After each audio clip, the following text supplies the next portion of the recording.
Welcome to Fellows on Foster News.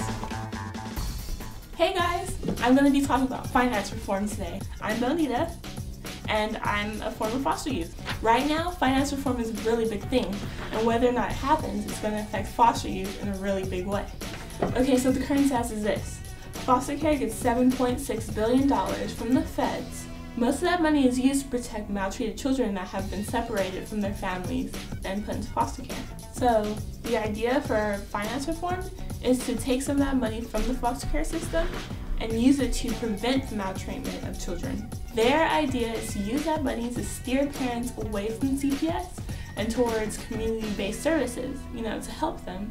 That sounds nice and all, but taking money from the foster care system is far, far from nice. Foster care is defined as a short-term solution. Short. But in reality, foster care is usually a long-term solution.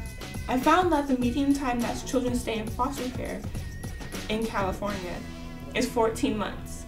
I also found that 63.6% of children will stay in foster care for longer than 2 years. That's a long time. A lot of trauma and change can happen in those 2 years. Also, turning around families that have abused their children already can take time too. And for all those years that their parents are in rehabilitation, they'll be in foster care. KidsData.org tells me that 81.2% of children are in foster care because of neglect, and 9.6% of children are in foster care because of physical abuse, and 2.6% are in because of sexual abuse. What is neglect? And how can you fix it in a few months?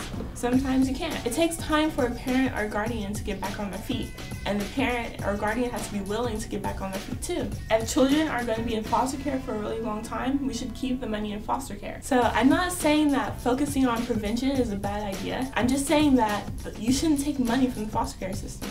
The foster care system needs that money, and prevention should have its own money. So I have an idea. I believe that foster care is the best prevention. Why? A good foster care system can pave the way for a successful child. With that, we can make sure that foster children don't fall through the cracks while in the system.